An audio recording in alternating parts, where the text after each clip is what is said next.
खुशी है कि जो नया सवेरा, नई उमंग और एक नई किरण 17 तारीख को जींद की उस पावन पवित्र धरती पर, उस धरातल पर उसकी नींव रखी गई। चौधरी देवीलाल जी ने जहां से न्याय युद्ध लड़ा, वहां जनता के न्याय की बात 17 तारीख को डॉक्टर अजय सिंह चौटाला जी के नेतृत्व में हुई। तो मुझे पूरा विश्वास है कि ये जो नई पार्टी होगी, अभी मैं ये तो नहीं कह सकता कि सिंबल क्या होगा और नाम क्या होगा, क्योंकि मुझे पता है आप मुझे इसके बारे में जरूर पूछेंगे, मगर इन सभी कॉरपोरेशन का चुनाव जो है, नई पार्टी के लोग ऐसे उम्मीदवारों को लेकर जो सकारात्मक राजनीति करना चाहते हैं, साफ छवि के हैं, पढ़े लिखे हैं, एजुकेटेड हैं और राजनीति में जन सरोकार के विषयों को लेकर के, चाहे सामाजिक विषयों को लेकर के जिनका बैकग्राउंड रहा है, ऐसे उम्मीदवारों को लेकर के मैं उम्मीद करता हूं कि आएगी। कैसे इन नामों का चयन होगा, कौन करेगा, ये सब कोर कमेटी ने फैसला करना है। अभी सभी पार्टी की जो इकाइयां हैं उनको स्थापित करने के लिए एक एडहॉक कमेटी, जब तक कि मुख्य जो कमिटीज हैं उनकी घोषणा नहीं हो जाती, तो एडहॉक तौर पर वो काम कर रही हैं। 9 तारीख की रैली के लिए भी जींद के अंदर जिला के प्रभारी आज नियुक्त कर दिए गए हैं और मैं उम्मीद करता हूं कि ये जिला के प्रभारी प्रत्येक गांव में, प्रत्येक कस्बे में और प्रत्येक शहर के हर नुक्कड़ तक जाकर के 9 की रैली का न्योता देंगे और 9 तारीख को समस्त हरियाणा सम्मेलन, हरियाणा के इतिहास का विशालतम सम्मेलन होगा। सर्व समाज 36 बिरादरी के लोग जींद की पावन धारा से, पांडवों के उस अपने गांव से इस बात की शपथ लेंगे कि हम हरियाणा को एक सुनहरा भविष्य देने का संकल्पबद्ध तरीके से उसकी जो शुरुआत करने जा रहे हैं और हरियाणा को सुनहरा भविष्य देने जा रहे हैं। हरियाणा के लोगों को, हरियाणा के गरीब को, हरियाणा के किसान मजदूर को, दलित को, पिछड़े को, छोटे दुकानदार को और नौजवान पीढ़ी को एक ऐसी पार्टी सुपुर्द करने जा रहे हैं जो उनके हित के लिए, जो उनके मन की बात को हरियाणा की विधानसभा और इस देश की लोकसभा तक ले जाकर के उसे उठाएगी भी और उसे उन पर न्याय दिलाएगी। इन दोनों विषयों को लेकर के मुझे आप लोगों से आज मुखातिब होना पड़ा, मिलना पड़ा। आप एक छोटे से नोटिस पे आए, मैं क्योंकि अभी नाम तय नहीं है, तो इस नए परिवार चौधरी देवीलाल जी परिवार की तरफ से सभी का आभारी हूँ। आप सभी का शुक्रिया। जो आपके समर्थित होंगे, ये तो घोषणा कर दी जी, क्या इंसो के नाम पर भी आ सकते हैं? नहीं, इंसो स्टूडेंट ऑर्गेनाइजेशन है और इंसो का संविधान उसे सीमित दायरे में, यानी कॉलेज और यूनिवर्सिटी की पेरिफेरी तक लिमिट करता है। ये फ्लैट नंबर 17 दिग्विजय जी, आपने सारे जवाब दूं। आपने फ्लैट नंबर 17 जो जहाँ इन लोग ऑफिस था जी, यहाँ कौन सा कार्यालय? फ्लैट नंबर 17 सेक्टर 3 जहां आज हम ये प्रेस कॉन्फ्रेंस कर रहे हैं, ये विधायिका नैना सिंह चौटाला जी के नाम अलॉटेड फ्लैट है, जिस पर इंडियन नेशनल लोकदल पार्टी का कार्यालय निरंतर चलता आया है। अब क्योंकि हमें ये सूचना मिल गई थी और ऑफिशियली ये मैसेज कन्वे हो गया था, टेलीफोनिकली भी कम्युनिकेट कर दिया गया था, नैन साहब को, मेरे साथ बैठे हैं आज, कि फ्लैट खाली कर दिया गया है और विधायिका जी की तरफ से whosoever may come and take the possession of the respected flat। आज आपको तो आज हम कब्जा ले रहे हैं? आज नहीं, कब्जा नहीं, इस कब्जे शब्द से मुझे आपत्ति है। कब्जा तो ऐसा लगता है कि थोड़ा सा आपत्तिजनक शब्द है और इसकी कब्जे शब्द की तो बिल्कुल भी इसकी वो ना हो। उनने हैंडओवर किया, ना हमने उनसे मांगा था, ना हमने कभी ये कहा था कि हमें ये फ्लैट वापस चाहिए।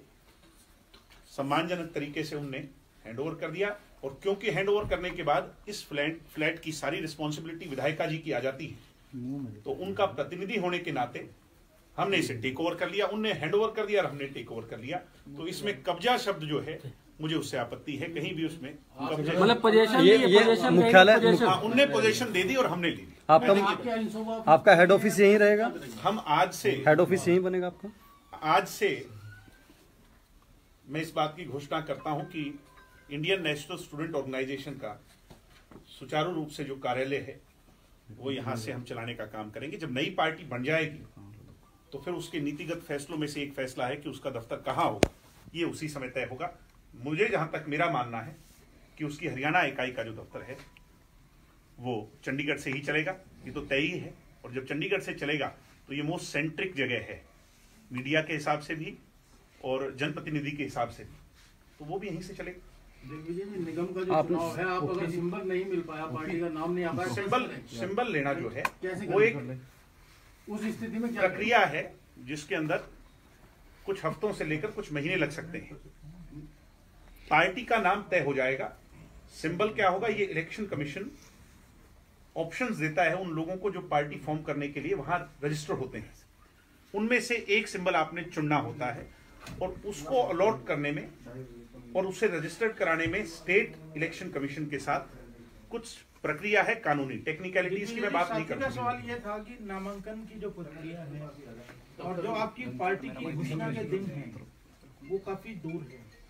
उस समय तक जब आपका सिंबल उस दिन घोषणा या पार्टी की घोषणा करते हैं तब तक समय नहीं रहेगा कि आप, क्योंकि 6 तारीख को नामांकन है और 9 तारीख को हमारी पार्टी की घोषणा है, 16 तारीख का चुनाव है।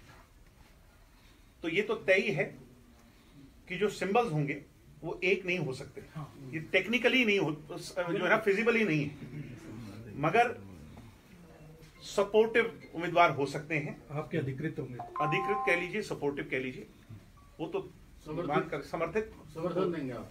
समर्थित उम्मीदवार उस नई पार्टी के होंगे वो आने वाले इस चुनाव में भाग लेंगे, हिस्सा लेंगे। ये आपका किसी को पार्टी आने के बाद हाँ जी, ऐसा भी हो सकता है कि किसी को समर्थन में किया, किसी पार्टी के साथ मिलकर नहीं, किसी पार्टी के साथ मिलकर लड़ने की अभी कोई ऐसा विषय पार्टी के अंदर जो अभी जो कमेटी बनी है उसमें ना ही आया है, और मुझे नहीं लगता कि इन चुनाव में आम आदमी पार्टी के साथ आपने कहा कि आम आदमी पार्टी के साथ भी कोई समझौता है। मेरी बात को अदरवाइज ले लिया, मैं जींद में था, मेरे से ये पूछा गया कि 9 तारीख को कौन कौन ऐसे लोग हैं जो मंच पर आ सकते हैं। मैंने कहा कि गैर कांग्रेसी और गैर भाजपाई सभी लोगों का खुला निमंत्रण है। उनने कहा, मेरे से पूछा, क्योंकि मीडिया के लोग सिर्फ मेरी बात को दिखा रहे हैं, जो मेरे से सवाल पुटअप हुआ उसको नहीं दिखा रहे। उसमें मेरे से ये पूछा क्या बसपा और आम आदमी पार्टी को भी न्योता दिया जाएगा। तो मैंने कहा निश्चित तौर पर गैर कांग्रेसी गैर भाजपाई, चाहे उसमें आम आदमी पार्टी ही और बसपा ही क्यों ना हो, सबको इन्विटेशन देंगे। गठबंधन की कहीं भी बात या किसी से अलायंस की कोई भी बात ना तो मैंने की ना किसी और व्यक्ति ने। ठीक है, लेकिन दिल्ली के जो मुख्यमंत्री हैं वो बार बार कह रहे हैं दुष्यंत जो है अच्छे पॉलिटिशियन है, आपकी तारीफ कर रहे हैं, कारण क्या है? अच्छे आदमी को अच्छा ही बताया जाएगा, उसको बुरा क्यों बताया जाएगा? जो अच्छा आदमी है, जो काम कर रहा है, जो जन सरोकार से जो जुड़े विषय हैं उनको पार्लियामेंट में मजबूती से उठाता आया है, राष्ट्रीय स्तर पर हरियाणा की एक पहचान बनाई है, और जो ट्रैक्टर को जब उनने टैक्स फ्री करवाने की लड़ाई लड़ी तो फिर कश्मीर से लेकर कन्याकुमारी और गुजरात से लेकर अरुणाचल तक जो किसान था उनसे प्रभावित हुआ है। तो अच्छे को तो अच्छा ही बताएंगे। समझता रहना जो आपका रैली है या सम्मेलन है उसमें कौन कौन से चेहरे ऐसे हैं जो हम सभी को निमंत्रण देंगे, बाहरी राज्यों से हम सभी को निमंत्रण देंगे। आज मैं आपको ये कह दूं कि ये लोग उसमें शामिल होंगे, जब तक किसी की कंफर्मेशन नहीं आ जाती तो ये कहना अनुचित। आमंत्रित किन्हें सभी को आमंत्रित करेंगे जो गैर कांग्रेसी गैर भाजपाई राजनीतिक दल और चौधरी देवीलाल जी की विचारधारा से समान विचारधारा या जो थॉट्स अलाइक रखते हैं उनको सब। क्या प्रकाश सिंह बादल को आमंत्रित किया जाएगा? निश्चित तौर पर वो हमारे परिवार के अपने सदस्य हैं और हमने कभी भी राजनीतिक तौर पर भी और पारिवारिक तौर पर भी उनसे किनारा नहीं किया था। कुछ लोगों ने किया था, वो लोग थे जो लेजिस्लेटर्स पंजाब विधानसभा तक गए भी थे और तरह तरह की बात हुई थी। हम आज भी प्रकाश सिंह बादल जी का सम्मान करते हैं। वो हमारे परिवार के मुखिया हैं और सदैव सदैव के लिए करते रहेंगे। हम कभी भी उनके बारे में उनसे दूर होने का नहीं सोच सकते। दिग्विजय जी, जिस तरह से ये नई बात जो उसमें है, अभय जी अभी भी कह रहे हैं कि एक तो जिस दिन आपकी वहाँ जींद में 17 को रैली थी या जो कार्यकर्ता सम्मेलन जो भी था, उसमें इनेलो का पार्टी और झंडा जो है डॉक्टर अजय सिंह ने अपने छोटे भाई को देने की बात की, लेकिन नया उन्होंने कल ही कहा है कि मेरा उस दिन कोई बर्थडे नहीं था जो मुझे गिफ्ट किया गया। अब ये उन दोनों के बीच का विषय है। जब अजय सिंह जी आएंगे अगले महीने तो आप उनसे पूछिएगा, मैं इसके बारे में ज्यादा टिप्पणी नहीं करूंगा। अजय सिंह जी का कहने का जो तात्पर्य था वो कोई जन्मदिन के या किसी उपलक्ष्य के तौर पे नहीं था। कुछ लोगों ने पार्टी पर निरंतर कब्जा करने के प्रयास किए। अजय सिंह जी ने कहा कि अब समय क्योंकि चुनाव और आज के बीच में बहुत कम रह गया है। उनने लोगों से पूछा था, 3 बातें पूछी थी। उसमें से एक ये भी बात थी कि क्या पार्टी को टेक ओवर करने के लिए इलेक्शन कमीशन और लीगली प्रयास किए जाने चाहिए।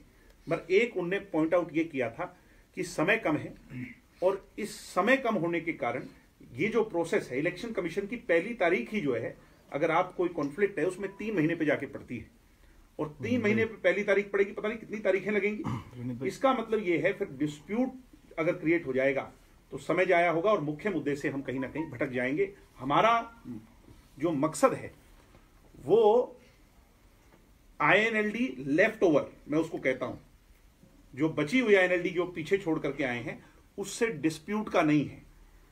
और आज के बाद, मैं तो 17 तारीख को भी कह रहा था, मैं आज भी आपसे प्रार्थना करता हूं कि हम आदरणीय अभय सिंह चौटाला जी और जो लेफ्ट ओवर आईएनएलडी है उसके बारे में अब कोई बात नहीं करना चाहते। हम आगे बढ़ना चाहते हैं। हम सकारात्मक सोच से हरियाणा के लोगों के मुद्दों को उठाना चाहते हैं, वो चाहे हमें कुछ भी कहते रहें। मैं कार्यकर्ताओं से भी अपील करूंगा कि अब हमें उस पचड़े में नहीं पड़ना है। हम बहुत सहते आए हैं, बहुत लंबी लड़ाई पार्टी के अंदर रह करके भी लड़ी, मगर जब ऐसा समय आ गया तो अजय सिंह जी ने ठीक फैसला लिया। हम उनके फैसले का आदर करते हैं और उस फैसले के साथ हैं। अब हमें उसको, there is no looking back. जो होना था वो हो गया, एक बुरा अध्याय था वो बीत गया। जिस हिसाब से हरियाणा के लोगों का जन समर्थन आदरणीय सांसद दुष्यंत जी के साथ हरियाणा के कोने कोने में मिल रहा है, तो ये तो स्वयं प्रत्यक्ष को प्रमाण की कभी आवश्यकता नहीं होती। काउंसिल इलेक्शन में ही आपको 16 तारीख को चुनाव में वोट डालेंगे और 19 को रिजल्ट आएगा। आप उनके आंकड़े उठा करके देख लीजिएगा और आप दुष्यंत समर्थित या जो नई पार्टी समर्थित उम्मीदवारों के आंकड़े उठा करके देख लीजिएगा। आप स्वयं इस बात का आकलन अच्छी तरह कर पाएंगे कि जन समर्थन किसे हासिल है। चौधरी देवीलाल की जो विरासत है राजनीतिक तौर पर, वो एक व्यक्ति विशेष नहीं, किस समूह के पास है ये भी आपको पता चल जाएगा। सर, इनेलो की तरफ से कहा गया है कि कानूनी कार्रवाई करी जाएगी। आपके लोगों की तरफ से कार्यालयों पे कब्जा किया जा रहा है। रोहतक में थाने में शिकायत भी दी गई है। जिला शिकायत तो कोई किसी के खिलाफ भी दे सकता है। दिग्विजय जी, मैं आपसे ये जानना चाहता हूँ, जो पार्टी दफ्तर है आपके अलग अलग जिलों में, उनका स्टेटस क्या है? उनकी ओनरशिप का किस किस तरीके की ओनरशिप का स्टेटस? देखिए, बहुत सारे पार्टी दफ्तर ऐसे हैं 22 जिलों में जो इंडिविजुअल्स की प्रॉपर्टी है। वॉलंटियरली, स्वयं इच्छा से उनने वो पार्टी को समर्पित किए हुए हैं कि आप मेरे कार्यालय को या मेरे निवास स्थान को, अपना कार्यालय, जब तक पार्टी का कार्यालय ना बन जाए तब तक उसका इस्तेमाल कर सकते हैं। मगर जो टेक्निकली एक मुद्दा उठाया गया, मैं उसको क्लियर करना चाहता हूं। मैं फिर किसी से कॉन्फ्लिक्ट नहीं करना चाहता। कुछ लोगों ने यह कहा कि हम एफआईआर लॉन्च करवा देंगे। हमने या जिन लोगों ने अपनी प्रॉपर्टीज का जाकर के उन्हें संभालने का काम किया है इस सेपरेशन के बाद, उन लोगों ने आईएनएलडी के साथ कभी कोई लीज एग्रीमेंट नहीं किया था। मैं स्वयं एक लॉयर हूं। ये अनपढ़ों वाली बातें कि हम एफआईआर लॉन्च करा देंगे, उन्हें 1 महीने का वो दे देंगे, क्या कहते हैं, नोटिस नहीं। अगर वो रहेंगे तो हम उन्हें उनका पैसा देने का, रेंट देने का काम करेंगे। ये कोई अनपढ़ आदमी ऐसी बात कर सकता है। पढ़ा लिखा आदमी तो ये कहेगा कि कोई लीज एग्रीमेंट आपका लीगली है। अगर लीज एग्रीमेंट है तो उस लीज एग्रीमेंट को लेकर के आओ, अन्यथा नोटिस तो किसी बात का बनता ही नहीं। हम डिसिप्लिन्ड लोग हैं और हमने एक भी दफ्तर किसी से, जहां तक बात कब्जा करने की या मांगने की, ये दफ्तर आप स्वयं जानते हैं कि वो विलिंगली छोड़ करके गए हैं, और उनके छोड़ने के बाद एक खाली प्रॉपर्टी को संभालना उसकी ओनरशिप का काम होता है। ये ओनरशिप जो है आज के दिन इस गवर्नमेंट प्रॉपर्टी की जो है वो एक तरह से विधायिका जी के नाम पर है, तो हमें आकर के इसको संभालना पड़ा। इसी हिसाब से जो खाली दफ्तर वो छोड़ करके गए हैं उनको संभालना उन लोगों का काम है जिनके वो नाम है। इसलिए आप इस बात को समझने का प्रयास करें कि ये जिन पर सो कॉल्ड कब्जा कह रहे हैं वो INLD या किसी लीज एग्रीमेंट में बाधित प्रॉपर्टियां नहीं है। अगर ऑफिस है हरियाणा में, मैं इसके बारे में नहीं कह सकता क्योंकि मुझे इसका ज्ञान नहीं है, मगर मैं उसके बारे में आपको स्पष्टीकरण जरूर दे सकता हूं कि लीज एग्रीमेंट अगर कोई है तो उसको लेकर के आए, आप लोगों के सामने दिखा दें, हमें तो देखने की उससे जरूरत नहीं, आप ही को दिखा दें। ऐसी बातें मत करें कि हम मुकदमे दर्ज कराएंगे। अगर कोई अपनी प्रॉपर्टी को जाकर के संभालना चाहता है, अगर आपकी प्रॉपर्टी पे कोई और बैठे या उसे खाली छोड़ करके चला जाए तो आप उसको संभालोगे कि नहीं संभालोगे?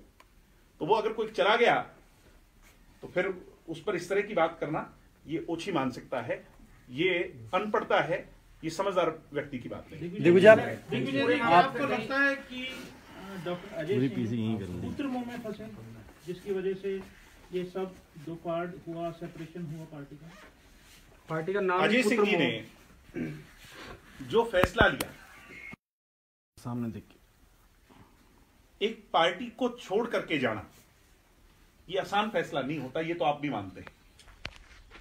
इतना बड़ा फैसला, इतना मजबूत फैसला लेना ये ऐसी परिस्थितियों में लिया जा सकता है जब हालात इस तरह के बन जाए।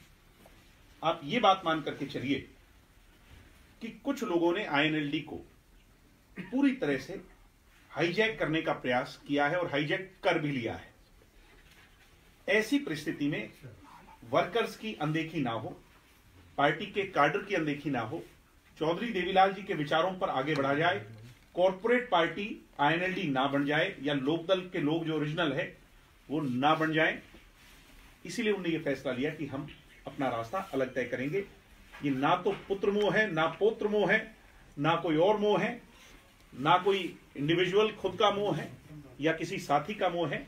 हां, उन्होंने हरियाणा प्रदेश के मोह में आकर, ये हरियाणा मोह, हरियाणा की जनता का मोह, अपनी पार्टी के काडर और उनके मान और सम्मान के मोह में आकर ये फैसला लिया है।